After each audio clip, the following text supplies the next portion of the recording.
Well, you know, I'm a metaphor person, so I'm going to tell you a story that will help I'd expect understand. nothing less. That's right. So you all, you know, our Teresa and I's dearest friends, Stephen and Carol Hines, who live in the Chicago area. And Stephen is a therapist, and he's also a equine therapist. Mm. And so he utilizes the context of horses and experiences with horses to do part of his therapy. So I had him down when I first became lead pastor. I had him come down to Knoxville and work with my staff with horses. So there are Wow. multiple exercises, but one was we stood at the bottom of this grassy knoll. We were standing at the bottom as a staff. There's like at the time only maybe 10 or 12 of us pastors. And at the top of the hill was a huge, beautiful brown chestnut horse. And he said, and he told us, I'm going to send this horse down the hill and I need you to turn it. Mm. But you can't, obviously, you don't want to stand in front of it or touch it. You just have to turn it. So the horse comes galloping full blood. I mean, the ears are up, the tail's up. I mean, it's just, this horse is in full glory coming down that hill. And we all run out and go, turn, turn, turn, go, go, you know. And the horse literally treated us as if we were meaningless gnats to swish away with his tail. There was no turn, right? None. Yeah. So he came over, Stephen came over and he said, well, what that just happened? And we kind of talked about it. And he said, well, who's the leader?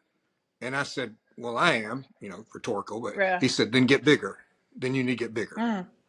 So the horse goes up the top of the hill, same scenario, runs galloping down. And then I just charge with full assertiveness, like body, soul, mind, spirit, voice. Turn now. And literally, Angie, the horse went. Wow.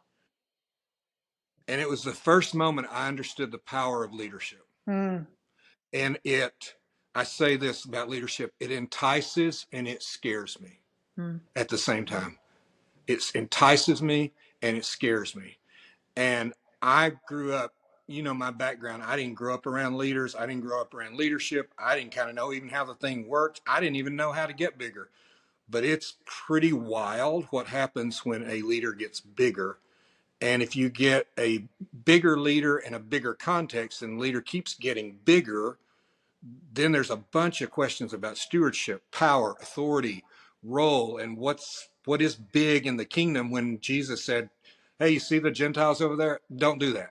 You see the Pharisees over there? Don't do that. Well, both of them were trying to make themselves bigger in different ways. So therein is the tension that I experience in being a public leader, at least in my little pond. Yeah. Yeah. So talk about what are the enticements, good and Yeah. bad? Yeah, sure. Well, so, you know, there have been times where I've thought of like Homer's Odyssey and just strapped myself to the Yeah. mast, because you stand in front of a group of people and I don't care how much you know it is the Spirit of God doing it. When you watch more than 1,000 people at a time, multiple thousands of people turn with your voice, Mm. when you see people come to you and, you know, like I had one person, I was told this story. They were in a small group, and she didn't have a dad, and so they're going around the group and saying, "Well, who's either what's your dad like or your father figure?" She's like, "I don't really have a dad, but my father figure is Rick Dunn. I've Mm. never met him. I've Mm. never met him, but he's my father figure." Like, you Wow. start multiplying that, Angie, and like if I walk into a public place or I walk into a conversation at the church, it immediately stops and turns to me. Yeah.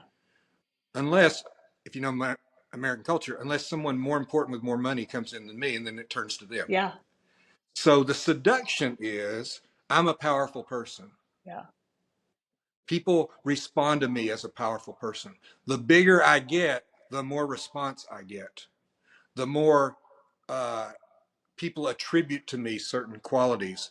And I want to feel powerful. And the seduction for me is I didn't grow up feeling powerful.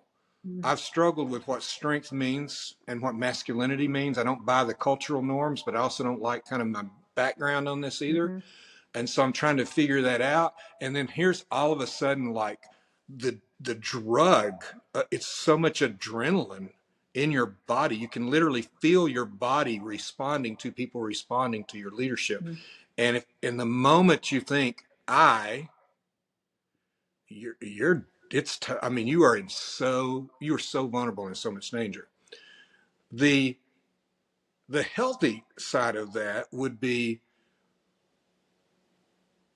it would not have been wise for Joseph to say to Pharaoh, hey, I don't really want to be second command. I feel like that's being arrogant. Yeah. Right? I mean, that doesn't work. Like, this is actually what you're called to do. Yeah. And it's a pretty powerful position. I always tell people, by the way, they say, I don't know if I can work for a secular person. I need to work for a Christian. I'm like, Joseph's boss thought he was God. Yeah, Like, yeah, you're okay. exactly. Yeah. You're okay. Right. So, but Joseph is exalted. And he was told he was Yeah. going to be exalted. Yeah. But it came from a different place for him. And so I just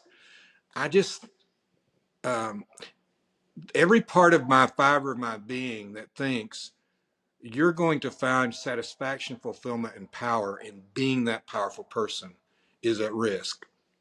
Every part of me is like, I just control obedience and faithfulness. He determines outcome, and I'll steward what he gives me. But only, as Paul said, let people regard us as this, 2 Corinthians 4:1-2, as stewards of the gospel and servants of Christ. Above all, it is required of servants to be faithful. And that word servant is under rower, the guy on the bottom row of the 2-story boat, which is not a good place to be. You got to remember that every day. I'm a bottom rower in the kingdom. It just happens to get a lot of attention. So, I mean, you're talking now toward the end of your time leading fellowship. I mean, were you like this when 20 years ago? Well, What brought you to this? I mean, now you've reckoned with it, you've come to terms with the power, all that kind of thing. But how'd you get to this? well, I think it probably helped Joseph to be thrown in a pit in a prison. Yeah. And what was most helpful for me was when I became the lead pastor, that was not my experience. When I became the lead pastor, 60% of the people left, half the elders and 2/3 of the staff. So I didn't start out with a particularly, You weren't so exalted at the start. no, I Yeah. was not exalted. Yeah. I was being burned in effigy, not exalted. Um, I remember, like, I would go into the back parking lot and just cry Mm, because I didn't want to do it anymore. mm. Uh, and I had to go preach to a dwindling congregation that was skeptical and distrustful, and the organizational doubt had reached, like, epidemic levels. And I prayed once, and I said, Lord, what do you want me to do? Because I don't want to do this anymore, and you haven't released me from this. And these people don't want me. Mm. They want their guy back. They don't want me. And the Lord was really clear to me. He said, love them. Mm. Just love them.